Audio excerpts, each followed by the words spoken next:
शायद मैं यहाँ दुकान लगा सकती हूँ। अगले दिन पीहू सुबह सुबह कढ़ी चावल बनाकर उसी खोखे के पास पहुंच जाती है। आज से यही हमारी दुकान है। दुकान बस स्टॉप के पास होता है, इसलिए वहां ग्राहक ज्यादा आते हैं और लोग रुक रुक कर खाना लेने लगते हैं। उसकी बिक्री पहले से भी ज्यादा होने लगती है। बहन रोज यहीं लगाया करो, तुम्हारे हाथ में तो जादू है। शाम होते होते फिर से सारा खाना खत्म हो जाता है। पीहू वापस से अपना सामान समेट कर घर लौटती है। बेटा बहुत थक जाती होगी ना? नहीं पापा, आपकी बेटी बहुत मजबूत है। अस्पताल से बाहर निकलते ही पीहू अकेली बैठ जाती है। आंसू खुद ब खुद बहने लगते हैं। आखिर मेरी किस्मत ऐसी क्यों है? पहले माँ मुझे छोड़कर क्यों चली गई, फिर पापा की तबीयत इतनी खराब क्यों हो गई? क्यों मैं ही क्यों हर बार टूट जाती हूँ? आंसू पोंछकर पीहू फिर खड़ी हो जाती है। अगली सुबह पीहू अपने छोटे से खोखे पर दुकान लगाने पहुंच जाती है। धीरे धीरे ग्राहक आने लगते हैं और बिक्री शुरू हो जाती है। तभी वहां एक अनजान आदमी आता है। वो आदमी अलग अलग जगहों पर खाना चख रहा था।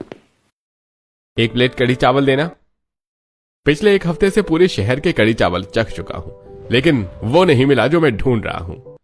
कई दुकानों का खाना चखने के बाद उसकी नजर पीहू के खोखे पर पड़ती है। बहन 1 प्लेट कढ़ी चावल देना। जी।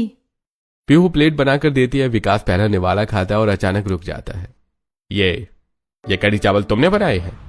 जी मैं ही बनाती हूँ। मैं पूरे शहर में कढ़ी चावल टेस्ट कर चुका हूँ, लेकिन इतना संतुलित स्वाद, इतना घर जैसा फ्लेवर मुझे कहीं नहीं मिला। ये कढ़ी चावल मेरी माँ की सीक्रेट रेसिपी है। ये हुनर भी मजबूरी ने ही सिखाया है। कैसी मजबूरी? इतनी कम उम्र में इतना संघर्ष क्यों कर रही हो? पिताजी को कैंसर है, उनका ऑपरेशन करवाना है। घर पर छोटे छोटे भाई बहन हैं, उन्हें पढ़ाना लिखाना है और घर का खर्च भी चलाना है। मैं केटरिंग का काम करता हूँ, शादियां, फंक्शन और बड़े ऑर्डर लेता हूँ। अगर तुम चाहो तो मैं तुम्हें मौका दे सकता हूँ। मौका? कैसा मौका? मेरे साथ केटरिंग का काम करो, शादियों में कढ़ी चावल का स्टॉल लगाओगी। पीहू कुछ देर सोचती है। उसे पापा का चेहरा याद आता है, भाई बहनों की जिम्मेदारी याद आती है। अगर इससे मेरे पापा का इलाज हो सकता है तो मैं तैयार हूँ। ठीक है, आज शाम तैयार रहना। मैं तुम्हें पहली शादी का ऑर्डर दिलाऊंगा। शहर के सबसे अमीर घर की शादी है।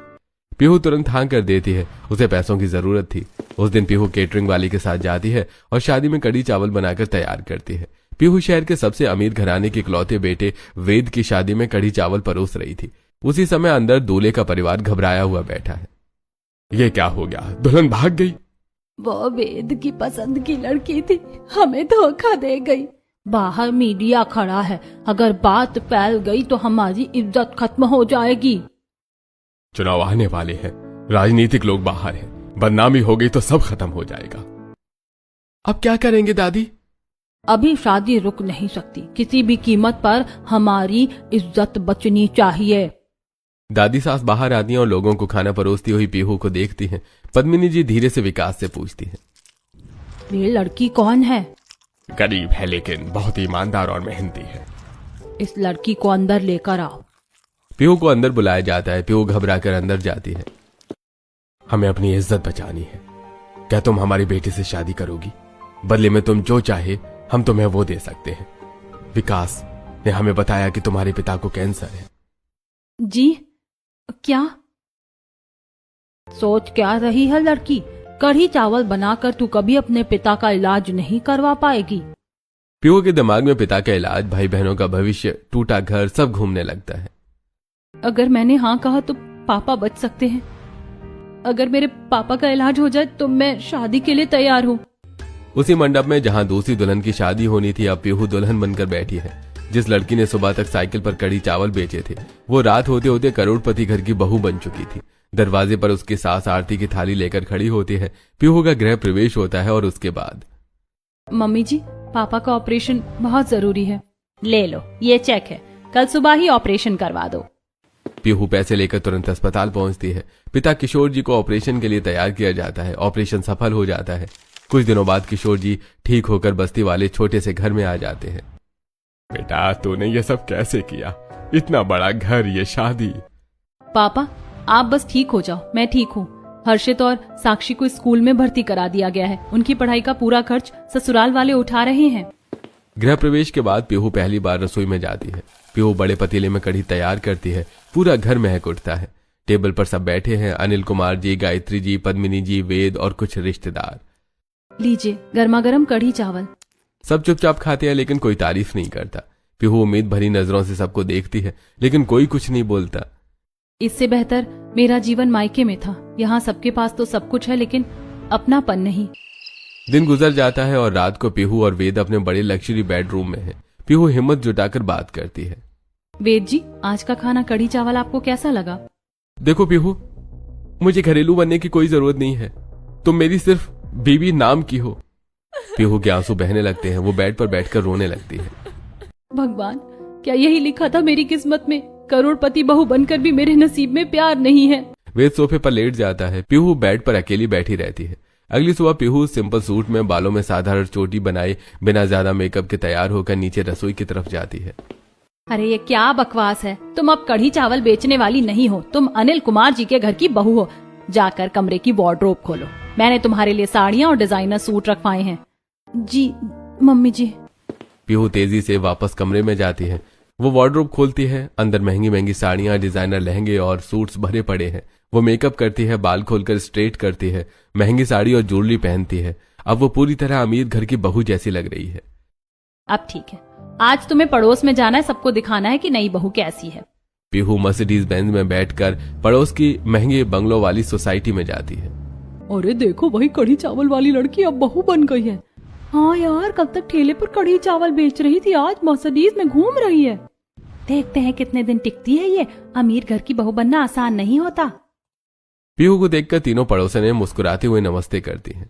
कुछ दिन ऐसे ही गुजरते हैं और एक दिन पीहू अपने घर जाती है, जहाँ उसकी पुरानी सहेलियां रिया, प्रिया और नेहा उसे मिलने आती हैं। पीहू, तेरे बाल तो एकदम सिल्की हो गए, इतने अच्छे कैसे हो गए? हाँ यार, और स्किन भी ग्लो कर रही है, क्या राज है? यूरोप जाकर मेरे बालों को स्पेशल केयर करवाई गई है। वहाँ की सैलून में बहुत अच्छा ट्रीटमेंट होता है। वाह, अब तो तू पूरी लेडी बन गई है, कढ़ी चावल वाली से सीधे करोड़पति की बहू। हाँ, किस्मत ने एकदम पलट दिया। सहेलियां खुश होकर बातें करती हैं लेकिन पीहू के मन में अभी भी वेद के ठंडे शब्द गूंज रहे हैं। पीहू अपने घर वापस आती है और रात को कमरे में एसी चल रहा है। वेद बेड पर सो रहा है।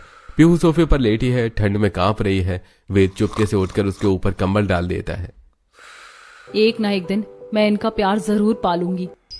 अगले दिन सुबह 7 बजे पीहू वेद के लिए शर्ट और पैंट निकालकर बेड पर रख रही है। वेद बाथरूम से तौलिया में निकलता है। वेद जी, आपके कपड़े निकाल कर रख दिए हैं। ज्यादा हक जताने की जरूरत नहीं है पीहू। पीहू का चेहरा उतर जाता है। दिन बीतते हैं। पीहू रोज वेद के लिए टिफिन बनाकर देती है। एक दिन टिफिन में छोटी सी पर्ची रखी होती है। ऑफिस में वेद टिफिन खोलता है। पीहू की पर्ची पढ़कर वो कुछ पल के लिए रुक जाता है। बात तो सही है, हमारी शादी मजबूरी में हुई है, लेकिन अब जिंदगी भर इसी के साथ रहना है, चाहे समाज के लिए, परिवार के लिए या मेरे लिए। कोई ऑप्शन भी तो नहीं है। शायद हम अपने रिश्ते को एक मौका दे सकते हैं। शाम को 7 बजे वेद घर लौटता है। उसके हाथ में खूबसूरत गुलदस्ता और एक छोटा डायमंड ज्वेलरी सेट है। पीहू रसोई से बाहर आ रही होती है।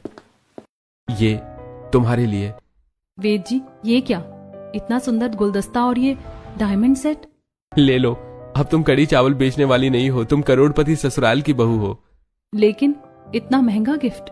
हाँ, मैंने सोचा, तुमने कहा था ना कि हम रिश्ते को मौका दे सकते हैं, तो शुरू करते हैं। पीहू की आंखों में खुशी के आंसू आ जाते हैं। वो गुलदस्ता सूंघती और डायमंड सेट को लेकर मुस्कुरा देती है। थैंक यू वेद जी, आपने मुझे अपना लिया। हाँ, अब कोई ऑप्शन भी नहीं है मेरे पास। जिंदगी भर इसी के साथ रहना है। और वैसे तुम देखने में भी इतनी बुरी भी नहीं हो। पीहू शर्मा जाती है। उसके गाल लाल हो जाते हैं। अरे अब शर्माओ मत, चलो अब डिनर पर चलना है। डिनर पर? कहाँ जाना है? दुबई चलेंगे। दुबई? अब दुबई कैसे जाएंगे? फ्लाइट कैसे बुक होगी? अरे हमारा प्राइवेट जेट है ना। हमारी 10 मंजिला टावर की टॉप फ्लोर पर ही जेट पार्किंग बनी हुई है। वहीं हमारा जेट लैंड करेगा। सच में? लेकिन मैं इस साड़ी में कैसे जाऊंगी? मैं तुम्हारे लिए ड्रेस लेकर आया हूँ। वेद एक बहुत खूबसूरत गाउन निकालता है, लंबा, फ्लोइंग, बटरफ्लाई प्रिंट वाला। उसमें छोटे छोटे डायमंड जड़े होते हैं। पीहू उसे पहनकर आईने के सामने खड़ी होती है। वो बिल्कुल प्रिंसेस जैसी लग रही है। वाह, ये तो बहुत सुंदर है। दोनों प्राइवेट जेट से दुबई पहुंचते हैं। बुर्ज खलीफा के सबसे ऊपरी रेस्टोरेंट एटमॉस्फेयर 442 मीटर ऊपर में डिनर करते हैं। नीचे दुबई फाउंटेन की लाइट्स चमक रही हैं। रोमांटिक म्यूजिक, कैंडल लाइट और शानदार व्यू। कैसा लगा? जैसे सपना हो। कभी सोचा भी नहीं था कि कढ़ी चावल बेचने वाली लड़की बुर्ज खलीफा में डिनर करेगी। तो बताओ फिर ये कढ़ी चावल बेचने के पीछे का क्या चक्कर है? पीहू कुछ पल चुप रहती है, फिर धीरे धीरे अपनी कहानी बताने लगती है। जब मैं 18 की थी तब मेरी माँ मर गई और कुछ दिन बाद पापा को कैंसर हो गया। मैंने ये काम शुरू किया। फिर क्या हुआ? डॉक्टर ने बताया पापा को कैंसर है। जो भी पैसा था सब इलाज में लग गया। घर की जमा पूंजी खत्म हो गई। अब हाल ये है कि रोज उधार देने वाले घर आकर पैसे मांगते हैं। एक तरफ पापा का इलाज, दूसरी तरफ कर्ज और ऊपर से छोटे भाई बहन की जिम्मेदारी, इसीलिए दिन रात मेहनत करनी पड़ती है। वेद चुपचाप उसकी बात सुनता रहता है। कुछ दिनों बाद दोनों हनीमून पर स्विट्जरलैंड के लिए चले जाते हैं। बर्फीली पहाड़, झीलें, रोमांटिक विला। हनीमून से वापस आने के बाद, अब सच सच बताओ, तुम्हारा कोई सपना है? आगे पढ़ना है, कुछ करना है? हाँ, मैं चाहती हूँ कि माँ की सीक्रेट रेसिपी वाला कढ़ी चावल का बिजनेस आगे बढ़ाऊं। पापा अब काम नहीं कर पाते, उनका ऑपरेशन हुआ है। अरे चिंता मत करो, हम तुम्हारी क्लाउड किचन बनवा देते हैं। तुम अपनी सीक्रेट रेसिपी वहां बनाओ। हम ऑनलाइन बॉक्स बनाएंगे, पैकिंग करेंगे और डिलीवरी करवाएंगे। इसी तरह तुम्हारा बिजनेस भी चलेगा और तुम पापा की मदद भी कर पाओगी। सच में thank you Veda ji.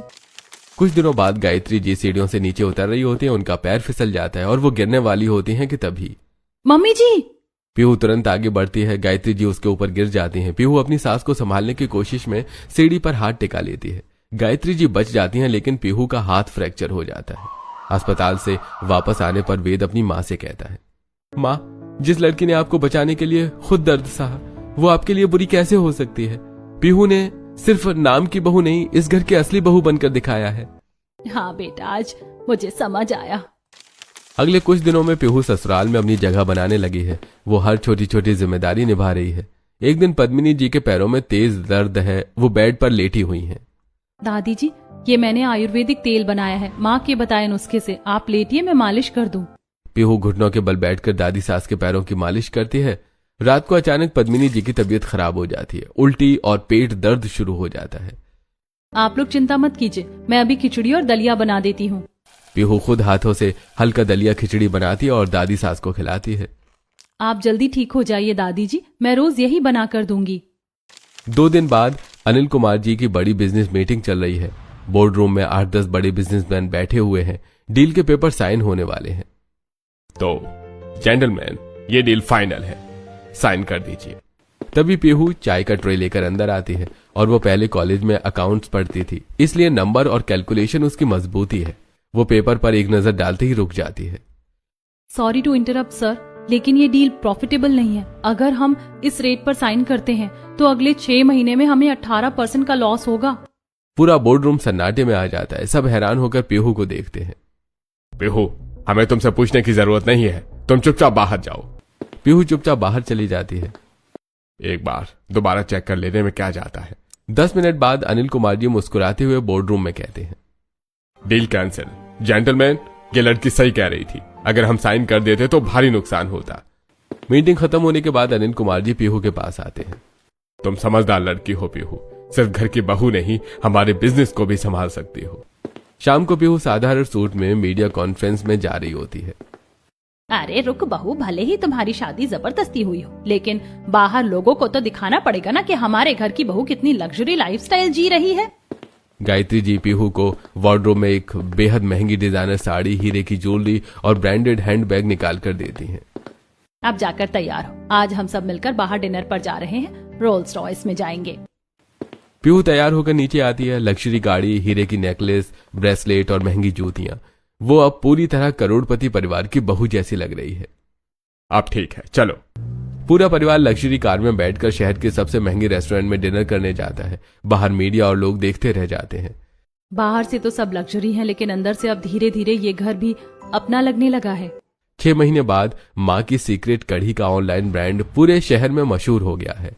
Pihu bathroom से बाहर आती है। हाथ में प्रेगनेंसी टेस्ट किट है। वो तेजी से नीचे डाइनिंग एरिया में जाती है। पूरा परिवार नाश्ता कर रहा है। सबको एक अच्छी खबर देनी है। क्या हुआ पीहू, सब ठीक तो है? हम माँ पापा बनने वाले हैं। मैं प्रेग्नेंट हूँ। एक पल के लिए पूरा घर सन्नाटे में आ जाता है। सच, हमारा बच्चा? पीहू, मैं बहुत खुश हूँ। मेरी बहू, तूने इस घर को पूरा कर दिया। भगवान करे मेरे पोते पोती को बहुत उम्र मिले। तुम दोनों ने इस घर में खुशियां लौटा दी। 6 महीने बाद पीहू के पेट में 7 महीने का बच्चा है। पूरा घर तैयार है। पीहू अब क्लाउड किचन की CEO बन चुकी है। माँ की सीक्रेट कढ़ी पूरे भारत में 50 शहरों में डिलीवर हो रहा है। बालकनी में पूरा परिवार बैठा है। तुम्हें पता है तुम्हारी माँ कितनी बहादुर है? कढ़ी चावल बेचने वाली लड़की ने पूरे परिवार को संभाल लिया। तभी हर्षित और साक्षी हॉस्टल से छुट्टी लेकर आए हैं। किशोर जी भी ठीक होकर परिवार के साथ बैठे हैं। बेटा, तूने सिर्फ ना अपना भविष्य संवारा बल्कि हम सबका भी। पहले मैं सोचती थी कि मेरी किस्मत बहुत खराब है, लेकिन आज लगता है भगवान ने मुझे सबसे सुंदर किस्मत दी। माँ की सीक्रेट रेसिपी ने सिर्फ कढ़ी चावल नहीं, मेरी पूरी जिंदगी बदल दी।